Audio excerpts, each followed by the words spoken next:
Hi, my name is Mike Dillard, and this is Self-Made Man, the podcast for those who want to leave their mark on the world and create a legacy of honor, integrity, and achievement in every aspect of your life. I'm glad you're here, and once again, it is time to forge your destiny.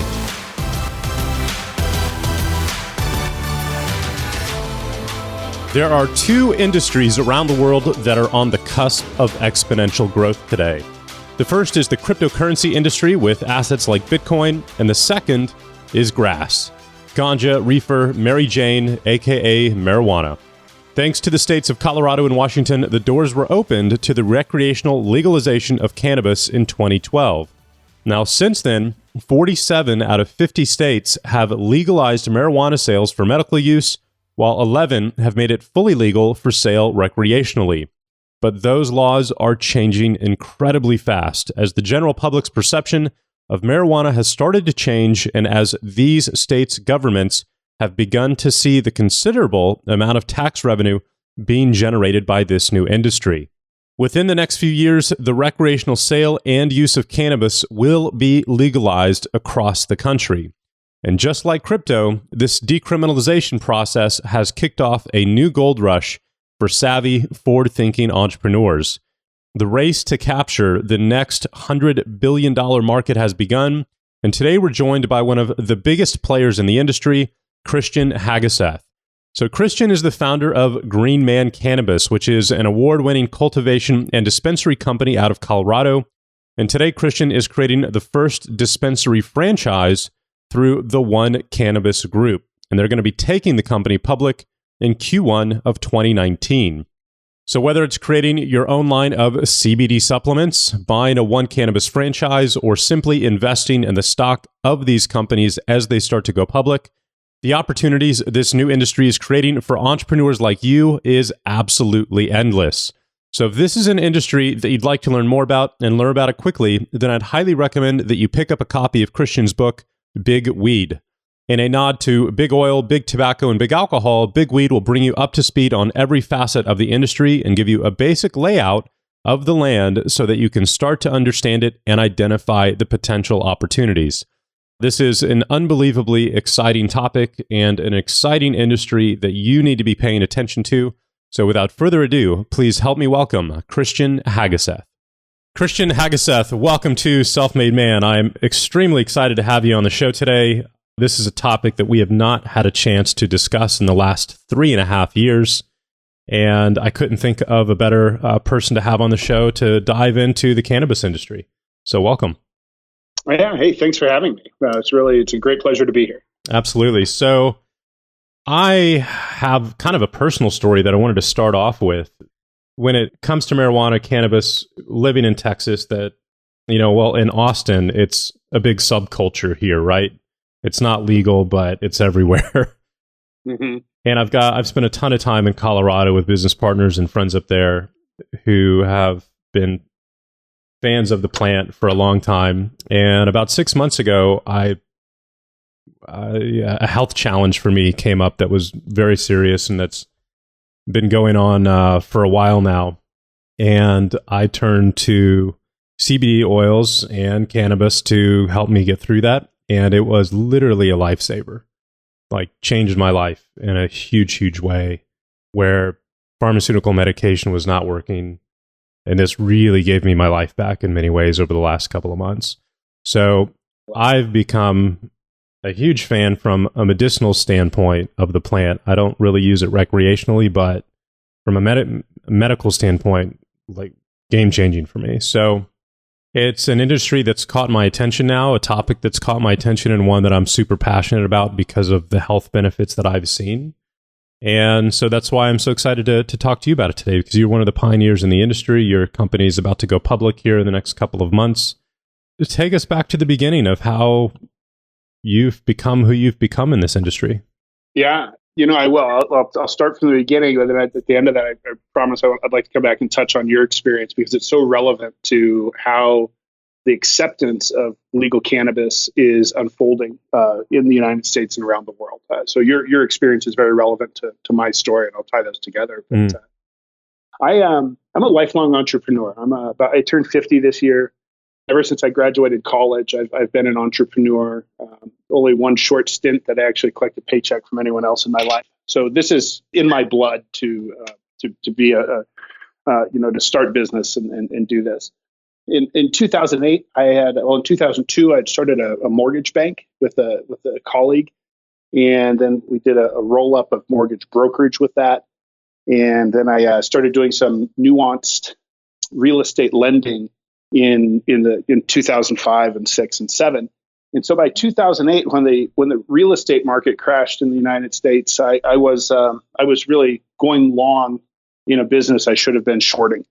And as such, I got caught, I got caught in the wrong position. I effectively lost everything. I'm a self-made millionaire for the second time now. The first time was back then when I was in the real estate business, and I literally lost millions of dollars in about 6 months. And in 2009, after I'd really cleaned everything up, I was an entrepreneur now looking for something to do. And I was invited to play golf one day by my good friend and attorney, and somebody else in the foursome that he had put together was about to start a dispensary here in Denver, Colorado. And I didn't really know at the time that there was the ability to have a legal marijuana dispensary. And through this round of golf, I learned from this other guy that in fact it was, and we talked a lot about it. And then I started a process after that day, about 6 weeks of working with this guy, to really better understand what was happening with this sort of very, very nascent at the time, but becoming legal cannabis industry. And I always knew from my perspective, because I'm a father of four and a married man, and I will never spend a day in jail for what I do. That's just not a trade that I'm willing to make. And so I was very aware that I wasn't going to go to jail for it, but that if it was becoming legal, I would take some risk. And so after the course of about 6 weeks of working with this guy, I convinced myself that it was going to be a great industry and that my risks were mitigated and I wouldn't go to jail for it. And so I made a decision to get involved. But again, at the time, I was an entrepreneur that was willing to take a risk, and I kind of needed to. In 2009, the economy in the U.S. and around the world was not in good shape. And so if you were going to make your mark on something, you kind of required taking a greater risk. And so cannabis presented itself to me at a time in my life where I was very open to doing something new and to taking a little bit more risk. And I think that's an important part of my story, because I don't know if I had seen it a couple of years before, I probably wouldn't have done it. I wouldn't have taken the risk, but I certainly was willing to do it in 2009. So introduced to it in 2009, I went to the Colorado Department of Public Health and the Environment had a meeting in July of that year where they made a decision that Caregiver, and this was even sort of in the legalization of marijuana. Now we have a few states that have adult use or recreational marijuana. Before that, there was medical marijuana. And even before medical marijuana in Colorado, there was what we call the Caregiver movement. And back in 2009, the Colorado Department of Public Health and the Environment had a meeting and made a decision that caregivers, which I became initially, could have more than 5 patients. And what was significant about that decision was that it meant that rather than people like literally, if I could only have 5 patients and I could only grow 6 plants per patient, this would literally be neighbors growing in their basement for neighbors. But when the Department of Health made that decision, it meant now that guys like me could go out and rent warehouses and sign up a bunch of patients and grow 6 plants for each of them. And so that's what I did in 2009. After they made that decision, I rented a warehouse about 5,000 square feet, which seemed huge at the time and seems tiny today, and went and put a bunch of lights in it. And I found 300 friends that were very willing to go with me to a doctor and sign up to get their medical marijuana card and name me their caregiver, which allowed me to grow 6 plants for them. And so I started doing that, just growing, learned a lot of lessons out of it. I wrote a book, by the way, that was published in 2015 called Big Weed that really tells the story in great detail about how I got into the story. It tells the story of the first 5 years of my experience in the marijuana industry. So I started growing as a caregiver, 6 plants per patient. Had about up to, I think when it maxed out, I had about 600 patients that had named me as their caregiver. And then in 2010, the state of Colorado initiated the medical marijuana program, which changed the rules. And in 2010, they said, hey, if you're going to be in the marijuana business, It's okay if you want to sell it in the dispensary, but if you're going to do that, you also have to grow your own product. And if you want to grow it, you can do that, but you have to sell it in your own dispensary. So they forced all of us to become vertically integrated, which was difficult at the time, because all I had was a grow. I didn't have dispensaries. And so what I did is I went down and married from a business perspective. I somewhat merged with 4 different dispensary companies. And now I had the grow facility, and I had 4 dispensary partners that we had merged in one entity, and we were fully vertically integrated. And we did that for about 2 more years. And at about halfway through that, we started to have some, it got a little rocky with these guys, but I effectively got married to 4 different people. And, marriages and businesses don't all last. And so after about a year and a half, we started to break up 2 of those. And I ended up jettisoning 2 of those deals and really then sticking with the other 2. And so 2011 and 12, I had 2 dispensaries, and then I extended. I had 2 grow facilities. And then I did another deal. So I had another dispensary with a grow facility here in Colorado. And so it's just sort of adding. It's kind of like playing Monopoly at the time. I was trying to put little houses on each one of my properties and just build more of a network. Continued doing that.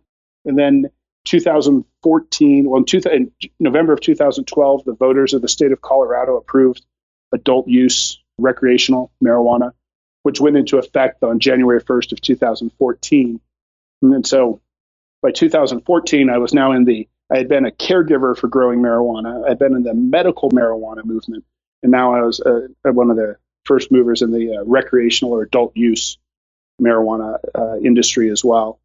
And somewhere along that time, we started working in other states. I've been a part of applications in 10 states in the United States, everything from Hawaii to Massachusetts, everything in between, Nevada, Colorado, Ohio, Michigan, Pennsylvania, New Jersey, a bunch of others. And we also made an investment to do some medical research on marijuana in Israel.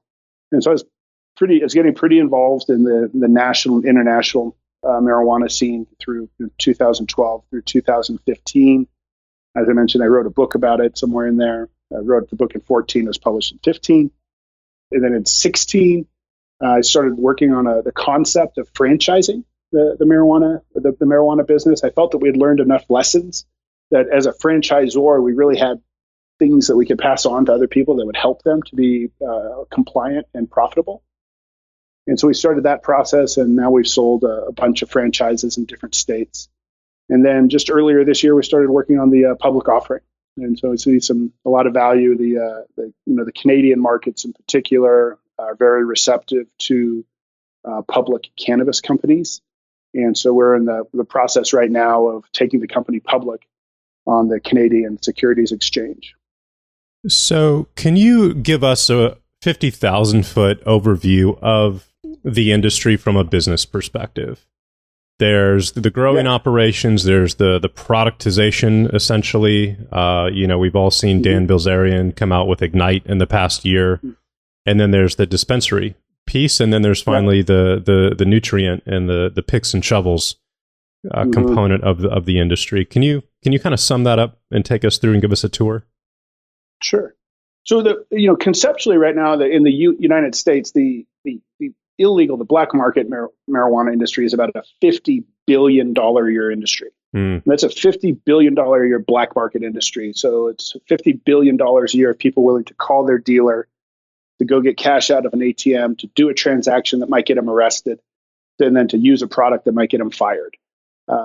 And the way that breaks down is, when we talk about that money, we're really talking about $50 billion in sales to the consumer, which in my world, that's really the retail end of it.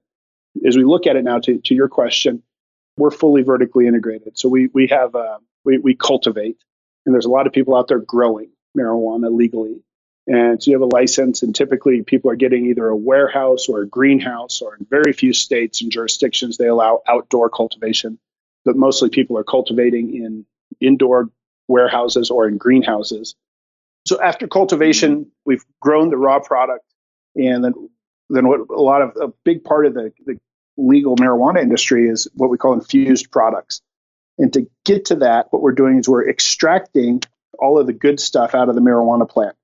And infused into other products like either a vape pen or a jelly edible or chocolate, lots of different alternatives to put it into. So there's a really huge business in the extraction and infusion side that I think is probably one of the more exciting parts about where cannabis is headed. I think that the greatest innovation that will happen with legal cannabis is going to be around extraction and infused products. And that is, people are going to find better ways to pull the cannabinoids out of the plant, and they're going to find new and unique ways that create a lot of value to patients and consumers for them to ingest it. There's actually a great example of that is a company that I met with recently that I can't name because NDA was working on a deal together, but they found a way to make it the extracted marijuana water soluble. And so you can actually have a drink, and I tested it at their lab, and you drink it like you just take this water soluble stuff, you pour it into a glass of water, you drink it, and you'll start to feel the effects in about 10 minutes. And then it's completely off in about 90 minutes. So it has about the effective range of like a glass of wine or something in terms of how long it's affecting you. Right. And those things are going to be huge game changers, because now if we have a water soluble cannabis product, it's a true competitor to alcohol. Right. So imagine walking into a bar or a restaurant or coming home after a day of work, and instead of reaching for that beer, wine, or cocktail, somebody's reaching for a cannabis infused beverage. Well, that's not effing up your liver. Yeah. It's not effing up your liver. It has only 5 calories. It's not intoxicating in the same way. Marijuana affects your frontal lobe, so it affects perception, but not your brainstem. And so it doesn't do as much to distort your ability to, say, walk or drive a car. And it definitely won't stop your heart from beating. Which obviously the over intoxication of alcohol does all those things, or could. And so there's going to be a lot of really cool innovation that comes out with these products, and I think that's where we're going to see the greatest value creation in the industry.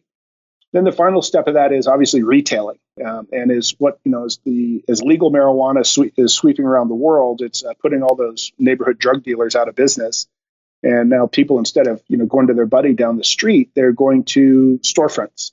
And those storefronts, in the beginning, they really looked like your neighbor's basement. They kind of looked and felt like your drug dealers did, just a couple years before. But now a lot of these retail storefronts are starting to feel like Apple stores or high-end retail. And there's going to be a huge explosion of that. That's it, and this is really the part of the industry where we've gotten the busiest. Is around the supporting the retail storefront expansion throughout the world. ArcView, which is one of the leading researchers in the space, estimates that the retail consumption of cannabis in the United States in 2027 will be about $47 billion. So that's $47 billion of cannabis being bought at bricks and mortar retailers just in the United States. So it's going to turn into a very, very significant industry. Today, for reference, it's about 11 billion. Or will be. 2018 will do about 11 billion of legal sales. So we're looking at over a 4 times increase over the next 9 years. So pretty substantial organic growth in the retail sector. So from a legalization standpoint, bring us up to speed on what's happening here in the United States from a legislation perspective. It's truly mind blowing what's happening from a legislative perspective here in the U.S. I think one of the points that best expresses this is that John Boehner, who was the former Speaker of the House and a Republican, and used to be adamant, an anti-drug crusader like many Republican elected officials have been, has joined the board of a adult use marijuana company called Acreage Holdings. And so we have this guy that was he was 2 heartbeats away from being the president of the United States as the Speaker of the House. He's third in line of ascension, and he completely turned away from his anti-drug warrior stance when he did that. And now he's on the board of a public company that's supporting this. And so that's just a little bit what's happening. But some of the more exciting things, again, we have 30 states now that have some form of medical marijuana laws. In the U.S., 9 states have adult use marijuana laws in the U.S. The U.S. House of Representatives this year will hear for the first time because a guy named Pete Session lost his reelection bid out of Texas. We have a Democrat in his seat now, and that Democrat's going to allow the House of Representatives for the first time in 10 years or 12 years to debate the virtues of legal marijuana on the floor of the House of Representatives. And that's only going to start, that's going to happen for the first time in 12 years in January. Hmm. And so that's really exciting. And they're looking at, they have two bills in front of them. One is the Farm Bill, which substantially redrafts the federal laws around hemp and CBD. And then the other is what they call the States Bill. And the States Bill is one that's really a watershed for people on my side of the business, which is really the more the THC, not just hemp and CBD, but what we call full spectrum that includes CBD and THC and all the other cannabinoids. And if the States Bill passes, which it looks likely that it could get through the Congress, President Trump has already indicated that he'll sign it. He actually told Cory Booker, Democratic senator from New Jersey, said, hey, give me a States Bill, get it through the House and the Senate, and I'll sign it. And so Cory Booker wrote the bill last year. Pete Session let it out of the House. Now it's going to come out of the House, and we think it'll pass the House and the Senate. And if so, Trump said he'll sign it. And if that happens, then marijuana gets deregulated by the federal government, and the regulation for marijuana is passed on to the states. It's very effectively a states' rights bill, 10th Amendment issue that allows the states to regulate cannabis in each state how they wish. And the federal government stays out of it unless it crosses state lines. So it really becomes more like ATF, alcohol, tobacco, and firearms, where the federal government said, hey, states, you can do whatever you want with alcohol, tobacco, and firearms. But if it crosses state lines or these other types of things happen, then the ATF, the federal government, becomes involved in more of a policing function rather than a regulatory function. And if the States Bill passes, the industry quite literally explodes.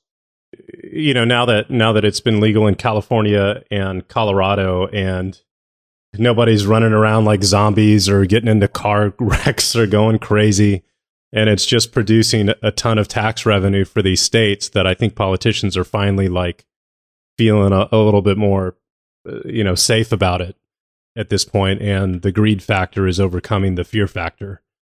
At least that's how I perceive it. So, yeah. Well, the other thing to sort of tie this together, you're right.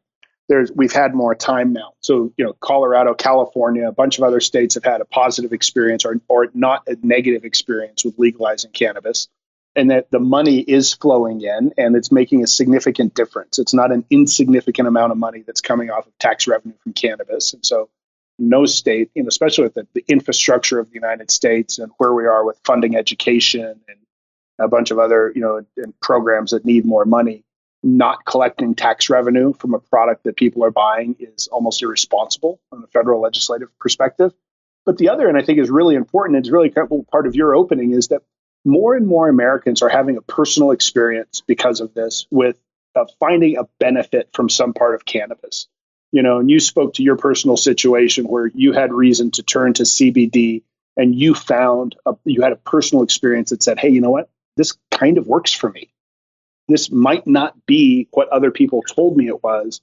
And if it has a place in my life that makes me healthier, happier, then I'm going to look at it differently. And that, I think that the level of personal experience, really, it's kind of hard to, being in the marijuana business, it's like being a hairdresser or a bartender. When people hear what I do, they're like, I used to smoke marijuana in high school. And then they'll be like, but I still do now every once in a while. And then everyone's got their story of, I got it for my mom when she had cancer, or my niece has this form of epilepsy and we've been looking to do that. Or I know somebody who has this problem. Do you have what would you recommend? And so the greater awareness and personal experience that's shown to be positive is really drawing more people to come in and to try it for themselves and have that personal experience. And they turn around and they're like, this is okay. Similar to your personal experience with CBD, I met with a lawmaker out of the state of Utah a couple of years ago, and his his grandfather was actually in the Eisenhower administration. And then when he left the Eisenhower administration, he went back to Utah and became the president of the Mormon Church. And as president of the Mormon Church, they consider you to be a prophet, quite literally. And so here's the grandson of the president of the Mormon Church, and somebody who served the Eisenhower administration for 2 terms. And he had a personal experience similar to yours, where he had reason to turn to try cannabis and had a very, very positive experience. And he absolutely made it his mission to get that medical marijuana approved in Utah. And he tried it 2 years ago and got within 1 vote of the state Senate of getting Utah to approve medical marijuana, but then it failed. But this year, 2 years later, in the November election, Utah has approved medical marijuana. And so now we have some of the most conservative states in the country. We have medical marijuana in Utah. Georgia has a CBD bill that allows it. Texas, your home state, has a CBD bill that allows it. And so we're seeing it's not, no one's surprised when New York and California and Colorado, pretty liberal bastions within the country, deregulate or decriminalize or make legal cannabis. But I think people are surprised when you start to see Utah and Georgia and Texas and Florida come down, because they are typically red states and much more conservative.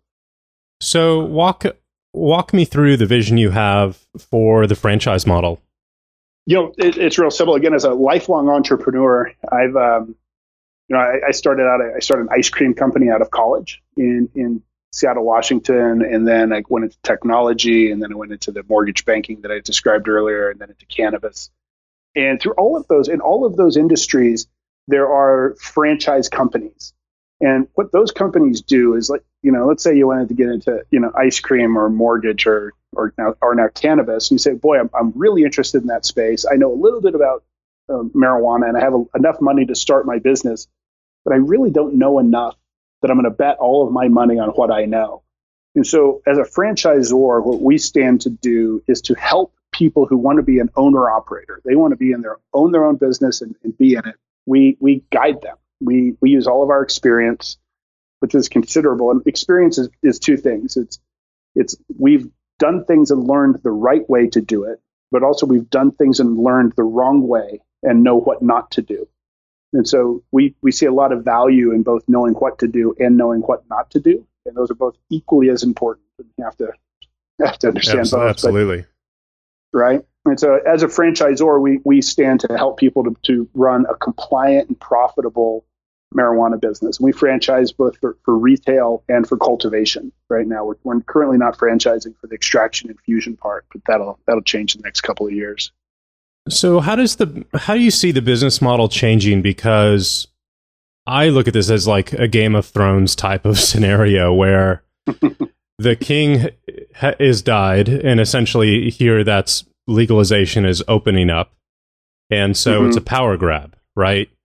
And who comes out the winner? Where let's say Texas legalizes, and if you're an entrepreneur or if you're an investor, what does that scenario look like? Because if you go to downtown Denver, which I was a few weeks ago, and you pull up an app like Leafly or something that shows you all of the local dispensaries, and there's 5, 6, 7 all downtown Denver within 2 miles of each other. Yeah, that obviously drives down costs. Competition is up, profits are down, and so what happens when you're in that big of a competitive environment that gives you the edge and the advantage to run a successful business, right? Because I just think that it is going to be a huge land grab, and who ultimately comes out the winner is the question I'm asking myself. Yeah, it's a great question. And I think we're at a really, really cool time in this part of the history of the legalization of marijuana. Because if you look eventually, right, if I'm going to go down the road 10 or 15 years, eventually the marijuana industry is going to be owned by large corporate concerns, because that's how big business is done in the Western world. And cannabis is not going to be any different. But between now and then, there's this huge opportunities for guys like you and me, right? Like I'm not from the Anheuser-Busch family. I'm not from the Coors family. My family doesn't own a huge cigarette company, or a big alcohol company. But right now, there's this opportunity for people to get involved and to own a dispensary or two, or get into the cultivation side, or maybe start doing extraction and infusion, come out with some really cool products. But eventually, what we're going to see is consolidation and a sort of a revision to the mean of that we're going to see this. Like to your point in Denver, there's I think we have still like 300 dispensaries in a city of 2 million people, and it's just too many. A Subway sandwich franchise, they'll grant one franchise for every 10,000 people in population. And then they have certain setbacks, geographical setbacks, to make sure that those people aren't stepping on their toes. Well, in Denver, that didn't happen. So we have too many dispensaries for the amount of population. Now, I contend, and this is a personal number, totally unsubstantiated, but having about one dispensary per 50,000 in population is probably a very good number to scale that on. So in Colorado, we need to lose, about 3 out of 4 of the existing dispensaries. And what we're going to see, I believe, is we're going to see that, instead of there's a place in Denver that we call the Green Mile. And on the Green Mile, there's 22 dispensaries in 1 mile. In one place, there's a parking lot you can park in, and there you can park your car and go into 3 dispensaries, and they all use the same parking lot. Right. So we're going to see the typical retraction in that and consolidation. And instead of having 22 dispensaries in that 1 mile, we're going to have 1 or 2. And those dispensaries are going to have the best location. It'll be a standalone building with great signage and maybe a drive-through, and it'll have, it'll be purposely, built, and consumers will identify the name above the door, and they'll have a perception of what the staff is like and understand the pricing and know what the products are. And I think we're going to see a standardization like that. But in between now and then, there's going to be a lot of opportunity. And like one of the things we're out doing right now is, as a franchisor, we're helping other people to set up their own company. But as a public company, we'll be out buying the winners. I can't mention the name again, but we're about to buy a business here in Denver from these 2 friends from college, started a dispensary 6 years ago. And in the next 90 days, we're buying it from them for $8 million. So for 2 guys that are both in their 30s, and they're basically making $4 million a piece. And now they have this vision about, after we sell to them, that they're going to go down to Costa Rica and set up, a little surf hut kind of thing. And they have this whole sort of lifestyle in mind for them.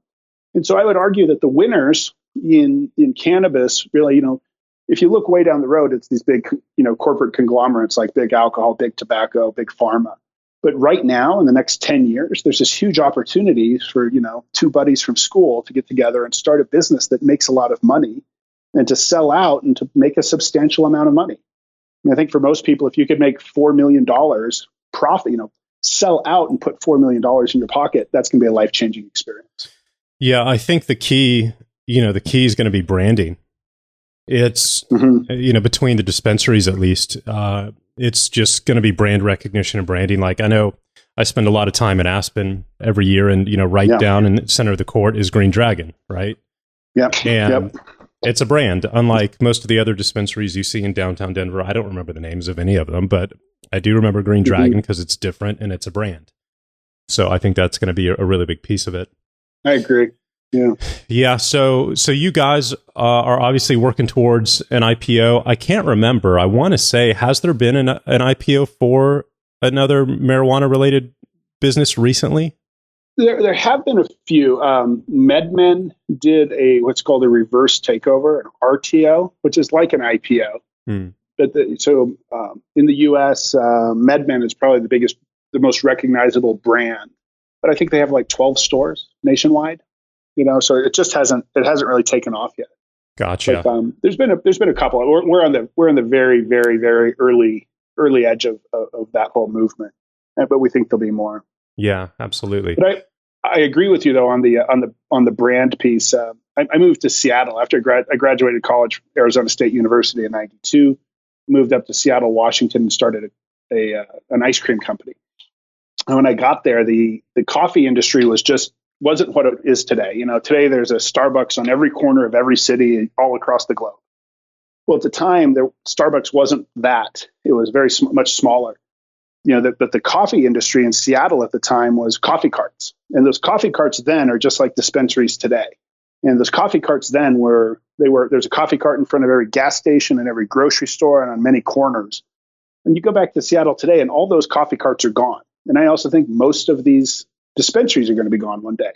But what they do have in Seattle is they don't have all these coffee carts, but they've got Starbucks, Seattle's Best, and Tully's. They've got the international leader, a regional player, and a local company.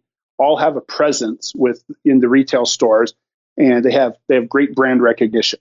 You go to any one of those, and you know what you're going to get. And so I absolutely agree that the consolidation is going to be consolidation into the consumer perception of brand. Right. And so is that a big focus for you guys from a franchising perspective?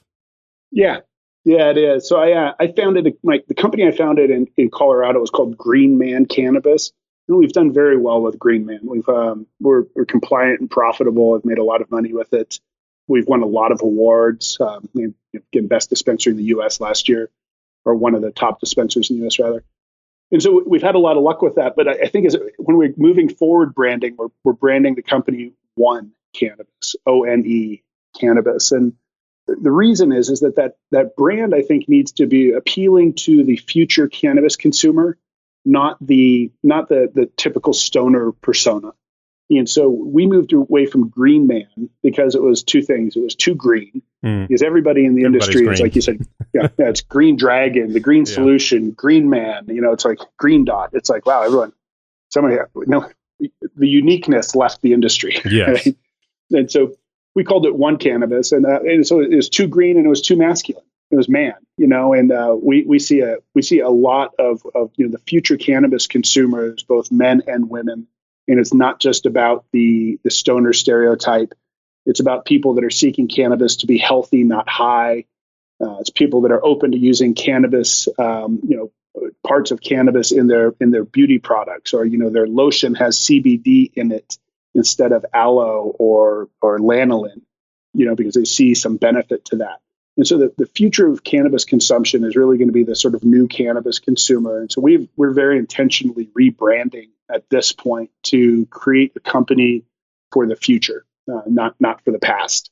And I think that's an important part of the branding principles that need to be applied to cannabis as well, is, look to the future, not the past, because the past was, illegal, black market, a lot of stigma that caused all of which caused a reluctance of consumer acceptability. And if we can use brand and experience to overcome that and have, when a soccer mom will walk into a dispensary and purchase marijuana products because they believe that they're as good or better for themselves and their family as other products out there, then we've won from the perception perspective. But a big part of that perception is brand. People say don't judge a book by its cover, but everybody does. So yeah, for sure. Yeah. And I have to ask: is One ONE going to be your stock symbol?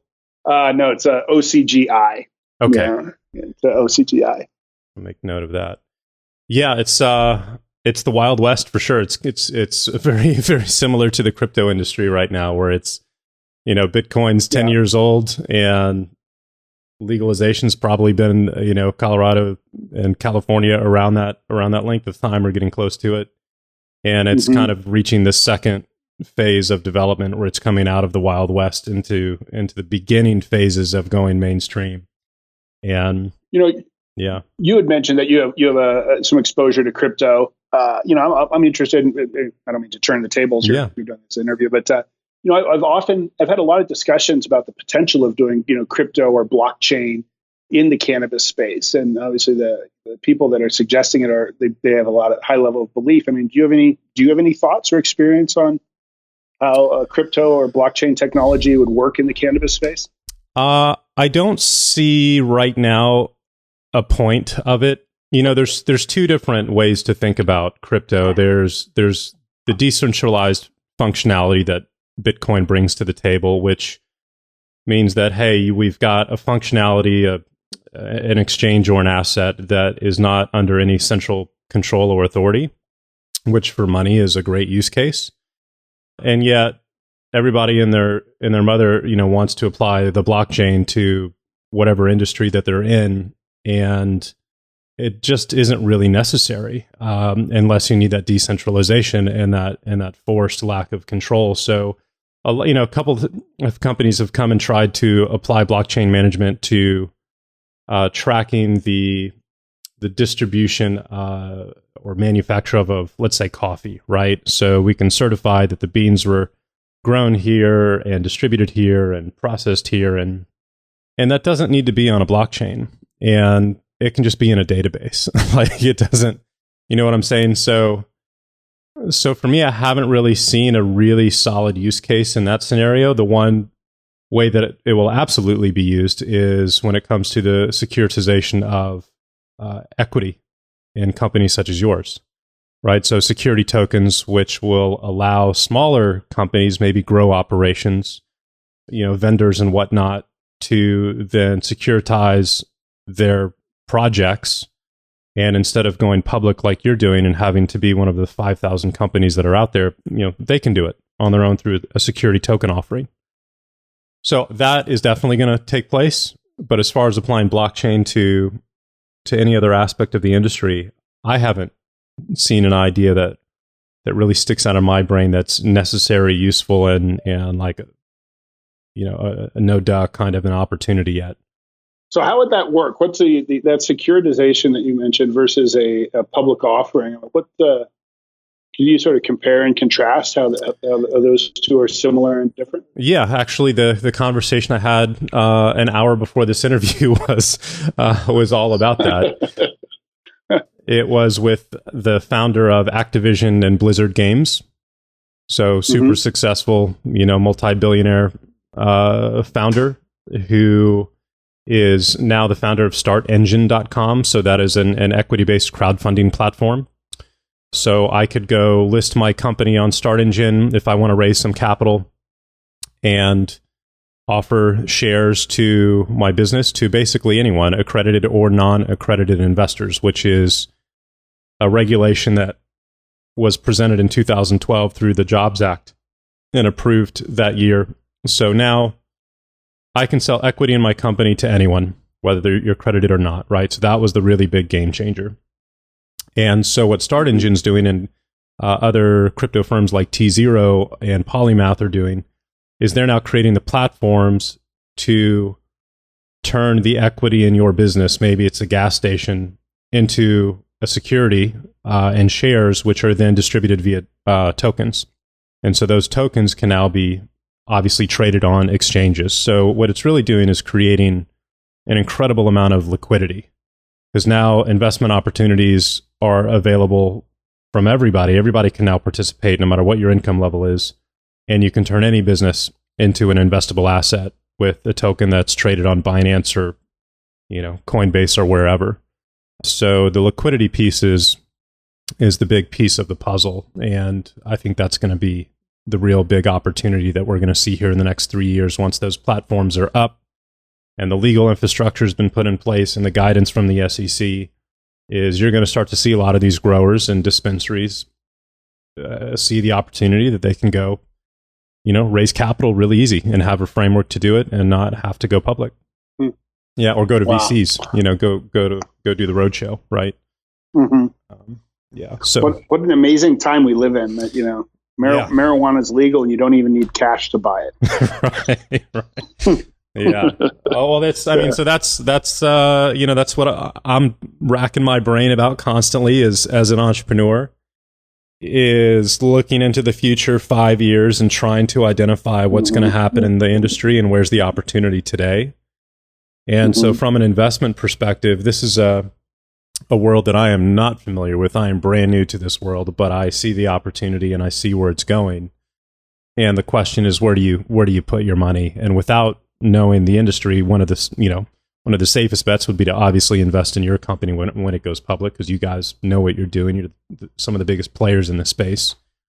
And but that's at a higher maturity level, right? So yeah, it's been a fascinating conversation to get to talk to you about this in the industry in general, and gosh, the opportunities are just endless.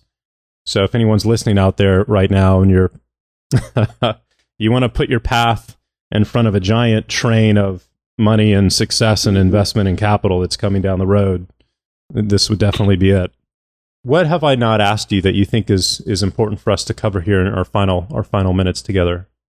Maybe I guess just something about the international expansion. This is obviously what we're talking about, sort of the domestic activity right now, but there's a lot happening internationally as well. And then that was a question I had actually earlier. Like, if you look at Amsterdam, right, where it's been legal for a long time. I don't know the exact date, but probably decades. How has that been a market that you've studied to see how it's matured and which businesses have thrived and which have not?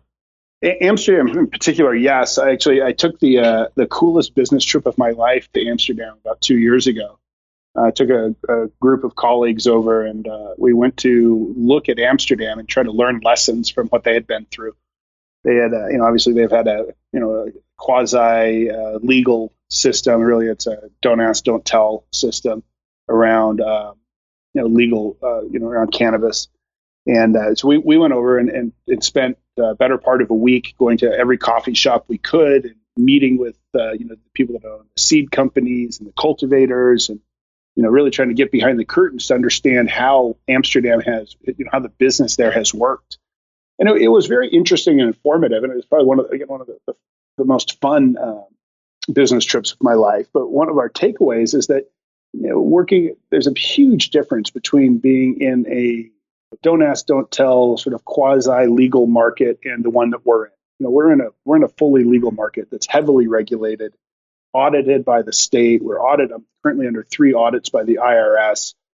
So we have a lot of people looking real deeply into what we're doing. We're very heavily regulated. In Amsterdam in particular, it's not regulated at all. It really is a don't ask, don't tell system. One of the only requirements is you can't have over 100 grams of product on hand at any one time.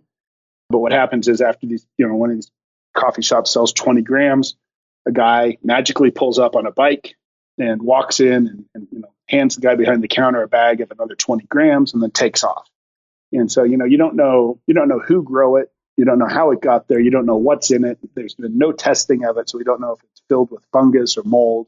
We have no idea what the pesticide levels are. We don't know what the cannabinoid levels are. And so it's we learned that it's the past, not the future in Amsterdam. But again, it was a great trip. It was a lot of fun. We also made it to the Anne Frank House and the Van Gogh Museum and the Heineken Museum, which were all heightened by the fact that we'd been at a coffee shop just right before. Nice, very cool. Yeah, that was fun. We're seeing but internationally, though, we're seeing this truly an explosion in cannabis. I mean, South Korea legalized medical marijuana last week. South Korea. Wow. Germany's legalized. Australia's legalized. Uruguay's legalized. Spain has a legal framework to their system as well. So we're seeing a lot of, and Canada, obviously, our brothers to the north, was the first industrialized nation to federally legalize cannabis. And that happened on October 17th of this year. And a very, very significant date for the legal cannabis movement worldwide. So outside of the United States, we're seeing just a lot of things happening right now. Colombia has legalized medical marijuana for cultivation and export. And they intend to be one of the largest exporters of legal cannabis in the world because they have great growing conditions down there. So a lot happening internationally as well as nationally right now. Very cool. Well, congratulations on your foresight and decision making and what you guys are doing. You're at the head of the class, and what an opportunity. So that's phenomenal. Where can people go to connect with you, look into the franchising and what you guys are doing there, and if they want to get involved with you guys in some capacity, where should they go? Yeah, best place to start is at our website, one-cannabis.com, one-cannabis.com. And obviously you get there and you can read all about us as a company, the franchise opportunity, and I think there's even some limited information about our Go Public activities on there as well. Awesome. And I want to see real quick. Oh, you've got to get one.com. I don't, Yeah. Oh man. I don't think anybody owns it, or no, somebody does, but it doesn't look like it's a very substantial business. Interesting, but that would be a hell of a brand asset to have. Want that? We're actually, well, I was about to tell you the URL we are going after right now, but I won't say it just yet. Until you get it. Yeah, for sure. Let's not tell somebody what we're about to buy. Right. Well, Christian, thank you so much for the time today and for enlightening us on this opportunity in this industry and how it's changing. This was a fascinating conversation and definitely an industry that I'm going to dive into much more heavily and look for some opportunities. And congratulations on your IPO. Again, we're not sure of the exact date, but looking at Q1 2019.